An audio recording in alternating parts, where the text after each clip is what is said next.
तो conditional components पे बात करने से पहले यहाँ पर मैं कुछ index.js फाइल में चेंजेस करना चाहूँगा जो मैं आपको बताना चाह रहा हूँ कि सबसे पहले तो ये जो हम मैसेज वाला जो हमारे पास कंपोनेंट है इसको यहाँ से ख़त्म कर देंगे।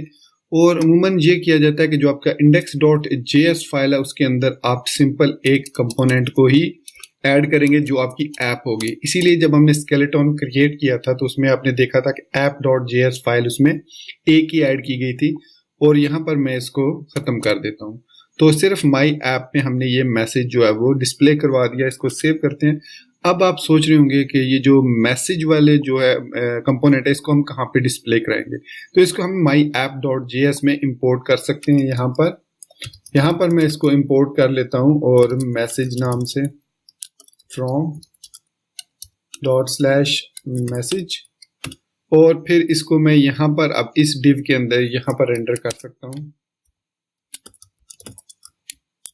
और इसका जो भी मैसेज हमने प्रॉप्स यूज किया, मैसेज कंपोनेंट या मैसेज प्रॉपर्टी यूज की है, तो उसको मैं यहाँ पे हेलो फ्रॉम स्टेटलेस कंपोनेंट इस तरीके से हम इसको यहाँ पर ऐड करेंगे।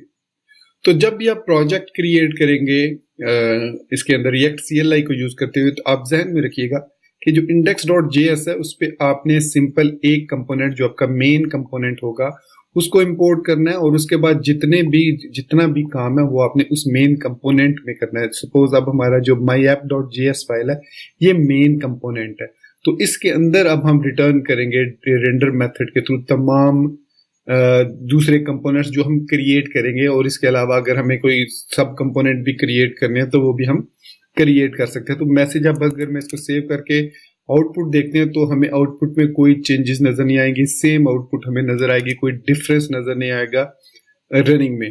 तो इस तरीके से हम कंपोनेंट्स को डिस्प्ले करते हैं। अब बात करते हैं कंडीशनल कंपोनेंट्स की। कंडीशनल कंपोनेंट्स बेसिकली हम जो है वो रेंडर करने से पहले डिसाइड करते हैं कि कौन सा कंपोनेंट हम किस कंडीशन की बेस पर शो करना चाह रहे हैं।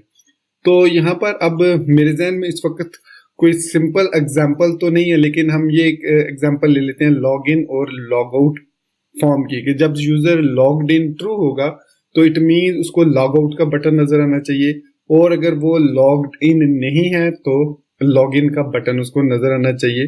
तो इस तरह की एक सिंपल कंडीशन हम क्रिएट कर लेते हैं। तो यहाँ पर हमारे पास दो हम कंपोनेंट्स क्रिएट कर लेते हैं। एक का नाम रखते हैं लॉग इन डॉट JS और दूसरा कंपोनेंट हम रख लेते हैं logout.js। तो सेम हम इसके अंदर भी जिस तरीके से हम इसमें फंक्शनल कंपोनेंट को ले लेते हैं, हालांकि मैंने रेकमेंड किया है कि आप फंक्शनल कंपोनेंट को यूज नहीं करेंगे, लेकिन just to show you example मैं यहाँ पर इसको एक्सपोर्ट भी कर दूंगा लॉगिन को, और इसी तरीके से मैं लॉग आउट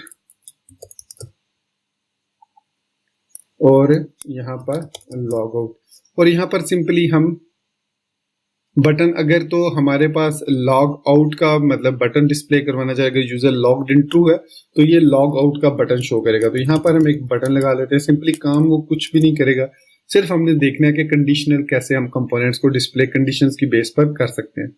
तो ये हमने लॉग आउट का इसके अंदर डिस्प्ले कर दिया, एक बटन लगाया और उस बटन के अंदर लॉग आउट, दैट्स सिंपल। इसी तरीके से यहाँ पर भी हम एक बटन लगा देंगे, उसको कह देंगे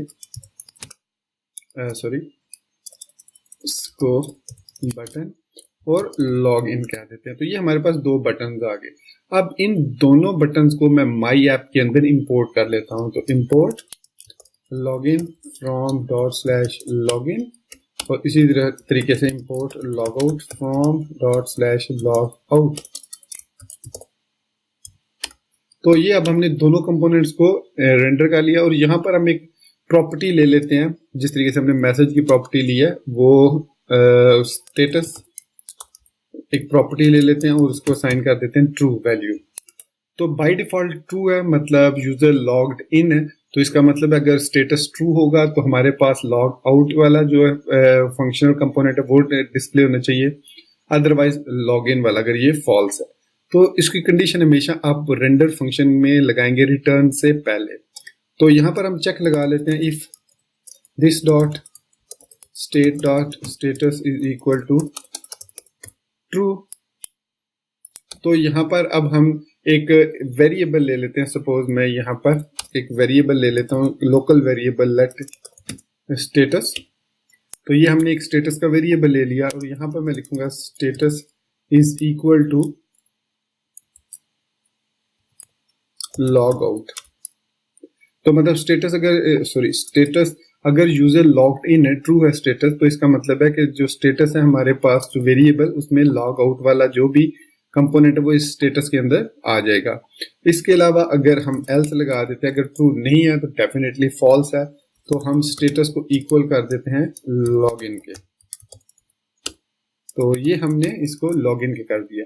अब इस स्टेटस वेरिएबल, चूंकि ये एक कंडीशनल वेरिएबल है, तो इसके लिए अब हम यहाँ पर इसको डिस्प्ले कराएंगे। सपोज मैं इसको अपडेट स्टेटस के बाद नीचे डिस्प्ले करवा लेता हूँ, एक पी टैग लगा लेते हैं। उस पी टैग के अंदर मैं इस स्टेटस मैसेज को इस तरीके से डिस्प्ले करवा लेता हूँ।